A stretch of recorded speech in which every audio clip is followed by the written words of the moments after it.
ಶ್ರೀನರಸೀಪುರ ತಾಲೂಕು ತುಂಬಲ ಗ್ರಾಮದ ಉನ್ನತೀಕರಿಸಿದ ಸರ್ಕಾರಿ ಹಿರಿಯ ಪ್ರಾಥಮಿಕ ಶಾಲೆಯಲ್ಲಿ ಹಮ್ಮಿಕೊಂಡಿದ್ದಂತಹ ಶೈಕ್ಷಣಿಕ ಮತ್ತು ವಿಜ್ಞಾನ ವಸ್ತು ಪ್ರದರ್ಶನವನ್ನು ಲೋಕಾಯುಕ್ತ ನಿವೃತ್ತ ನ್ಯಾಯಮೂರ್ತಿ ಸಂತೋಷ್ ಹೆಗಡೆ ಉದ್ಘಾಟಿಸಿದರು. ಕಾರ್ಯಕ್ರಮವನ್ನು ಉದ್ಘಾಟಿಸಿ ಮಾತನಾಡಿದ ಸಂತೋಷ್ ಹೆಗಡೆ, ಶಾಲೆಯಲ್ಲಿ ಶೈಕ್ಷಣಿಕ ಹಾಗೂ ವಿಜ್ಞಾನ ವಸ್ತು ಪ್ರದರ್ಶನ ವೀಕ್ಷಿಸಿ ಶಾಲಾ ಮಕ್ಕಳ ಪ್ರತಿಭೆ ಹಾಗೂ ಸೃಜನಶೀಲತೆ ಬಗ್ಗೆ ಮೆಚ್ಚುಗೆ ವ್ಯಕ್ತಪಡಿಸಿದರು. ಹಾಗೂ ಇಂದು ಮಾನವೀಯ ಮೌಲ್ಯಗಳು ನಶಿಸಿ ಹೋಗುತ್ತಿವೆ. ದುರಾಸೆ, ಸ್ವಾರ್ಥ ಹೆಚ್ಚಾಗಿ ಸಮಾಜದ ಸ್ವಾಸ್ಥ್ಯ ಹಾಳಾಗುತ್ತಿದೆ. ಇದು ನಮ್ಮ ಬದುಕನ್ನು ನಿರರ್ಥಕಗೊಳಿಸುತ್ತದೆ. ನಾವು ಮನುಷ್ಯರಾಗಿ ಹುಟ್ಟಿದ್ದೇವೆ. ಜೀವನ ಪಥದಲ್ಲಿ ಮಾನವೀಯತೆ ಇಲ್ಲದಿದ್ದರೆ ಮನುಷ್ಯರಾಗುವುದಿಲ್ಲ ಎಂದರು. ಬಳಿಕ ವಿದ್ಯಾರ್ಥಿಗಳೊಂದಿಗೆ ಸಂವಾದ ನಡೆಸಿ ಹಲವು ಪ್ರಶ್ನೆಗಳಿಗೆ ಉತ್ತರಿಸಿದರು.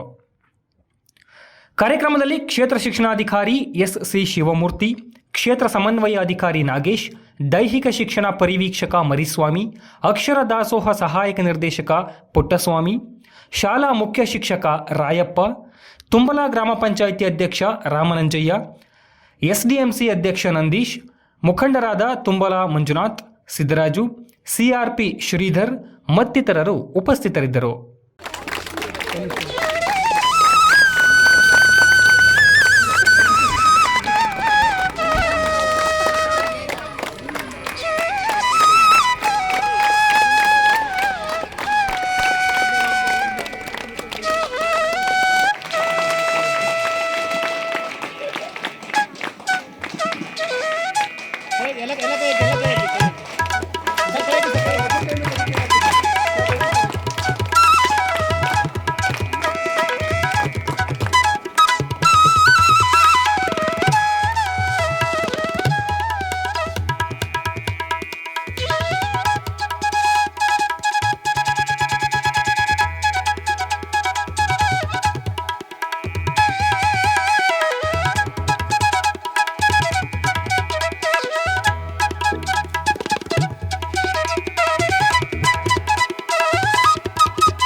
ಪೋಷಕರು ಹೇಳ್ತಾ ಇದು ಮಾಡು ಇದು ಮಾಡಬೇಡ ಅಂತ. ತಪ್ಪು ಮಾಡಿದ್ರೆ ಏಟ್ ತಿಂದದ್ದು ನೆನಪಿದೆ. ಅದು ಒಂದು ಮೌಲ್ಯದ ಪಾಠ ಆಗಿತ್ತು ಮನೆಯಲ್ಲಿ. ಇವತ್ತು ಅದಲ್ಲ. ಇವತ್ತು ನಾನು ಚಿಕ್ಕವನಾಗಿದ್ದಾಗ ನನ್ನ ನೋಡಾಗ್ತದಲ್ಲ ಎಲ್ಲ. ಅದರಿಂದ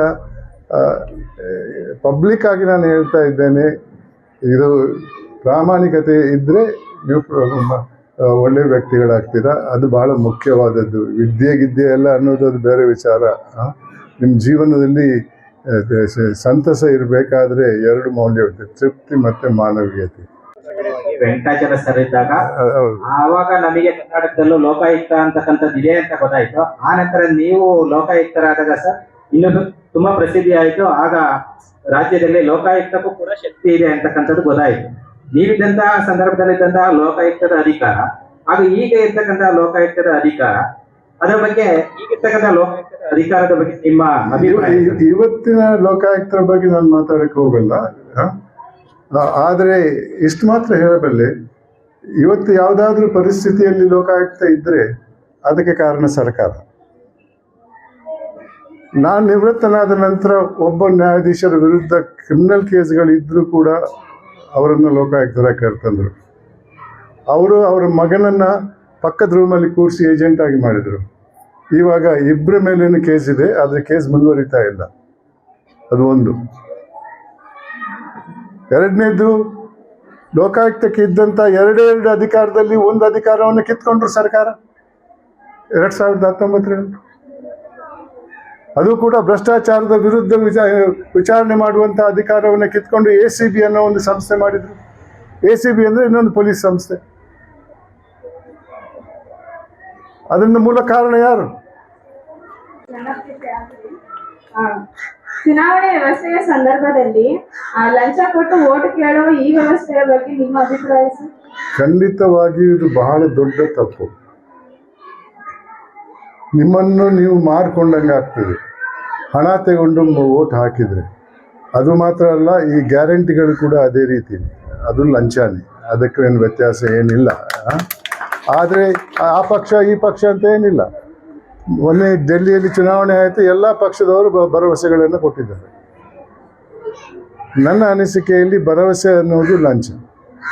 ಕುಪ್ಪೆಯಿಂದ ಬಂದಿದ್ದೇನೆ ಸರ್. ನಮ್ಮ ಸಮಾಜದಲ್ಲಿ ಅತಿ ಹೆಚ್ಚು ಭ್ರಷ್ಟಾಚಾರ ನಡೆಯುತ್ತಿದೆ. ಯಾವ ರೀತಿಯ ಕ್ರಮಗಳನ್ನ ಕೈಗೊಳ್ಳಲಾಗಿದೆ? ಕಾನೂನು ಭ್ರಷ್ಟಾಚಾರ ಅನ್ನೋದು ಪುರಾಣದ ಕಾಲದಿಂದಲೂ ಇದ್ದಂಥ ಒಂದು ವಿಚಾರ.